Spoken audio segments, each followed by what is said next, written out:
Hey everyone, we're back with another episode of The Zurvivalist. I'm your host Jarbo, here today with Mike from Iowa. Mike, how you doing?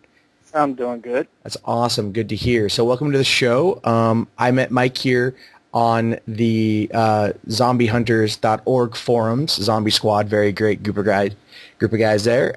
So Mike, you're going to get asked the million-dollar question. How would you survive a zombie outbreak? All right.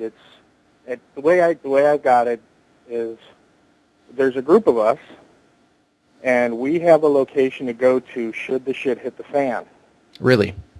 It's out in the country, and it's a pretty secure location, about 36 acres of land. So. All right, and who is we? It's a group of us.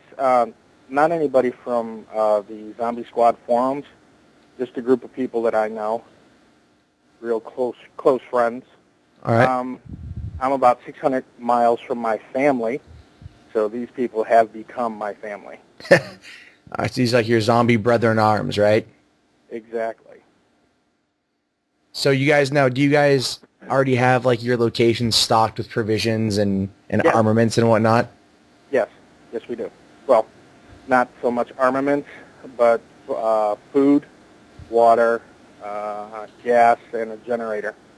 So as of right now. Like, what about? So it's 36 acres, and you're out in the middle of nowhere. Could you survive off the land out there? Like, provided this thing, it rolls on for a long time. Yeah. There's plenty of deer for hunting.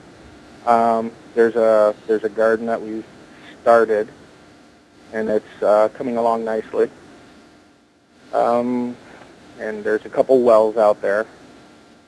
And should it come down to it, we've got rain traps, barrels and tarps and whatnot to catch rainwater. Wow. So you guys have pretty much got this, locked down. Well, the idea is it's not just for zombies, but if anything should really happen, we'd all have someplace to go. Yeah, exactly. Yeah. But for the purpose of this whole thing, it would be zombies. Oh yeah. Or absolutely. Nuclear zombies, or whatever you want to call it. So let's just mix this up a little bit here. So let's say, you couldn't make it to your cabin. Where would you go? Because do you have a backup plan? Actually, yeah, we do. All right. What's your backup plan? Well, the first plan is I'm going to sit tight in my house for 2 weeks. I've got enough provisions here for me and my wife for 2 weeks. All right. If we couldn't make it to our location, to our secondary, we would pretty much just be here. I mean, with the food stocks and everything that we have, I'm adding to them every other week. I've got I've got a case of MREs. The only arms that I have now are 12 gauge, but I'm going to take care of. I'm going to get a rifle here in a bit. Now, what would be your weapon of choice? I mean, you said you have a 12 gauge, so there's that. But what would you like that? What do you think would be the most effective against the Walking Dead? Mid-range, I'd say an SKS or an AK-47. Do you have access to any of those? Not yet, but I'm going to be getting an SKS here in about a month. Nice.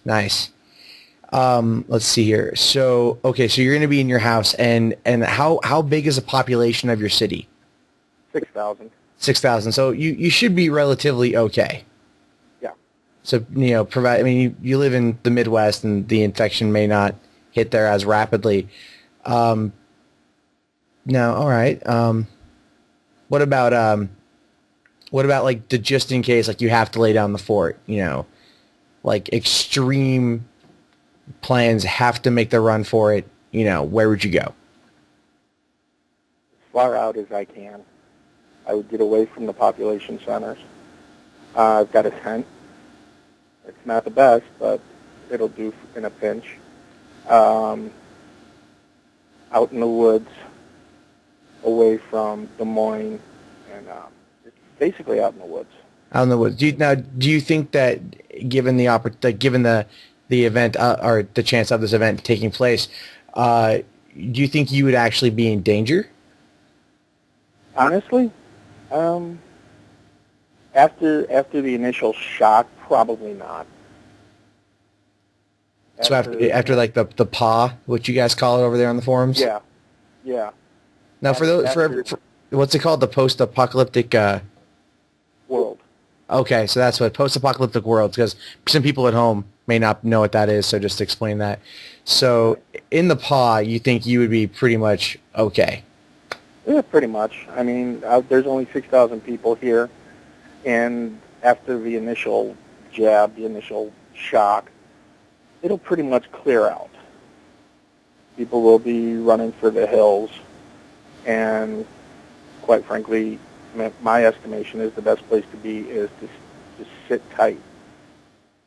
Now, Now, just in the offset chance that, like, would you?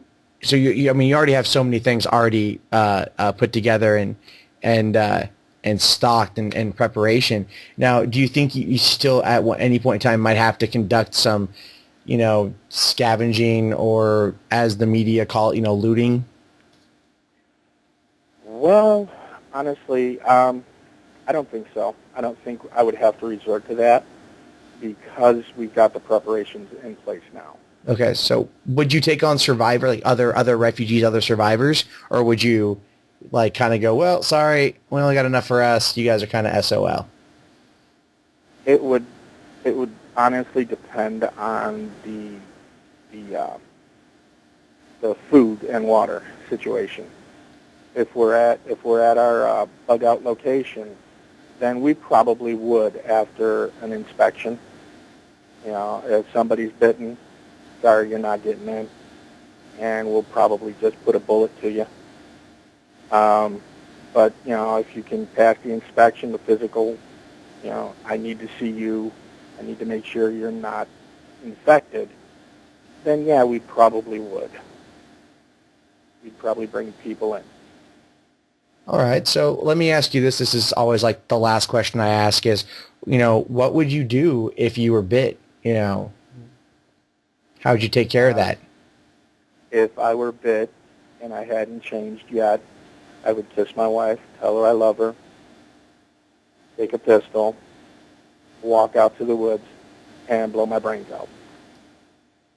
Seems to be a frequent answer. But that's always a good one. Always a good one. Just take care of it. Because what's going to happen. So that's great. Well, that's roughly all the time we actually have for this week. Thank you very much, Mike, for joining us. It's good to see someone very prepared. That's what we like to hear. So for all of you guys listening at home, if you want to be on the show, be sure to check us out at Zurvivalist.com. Or you can email me at wimpproductions@gmail.com, and I'm always willing to bring everybody on the show. So once again, thank you, Mike. All right, thanks a lot. And we'll see you guys next week on The Zurvivalist.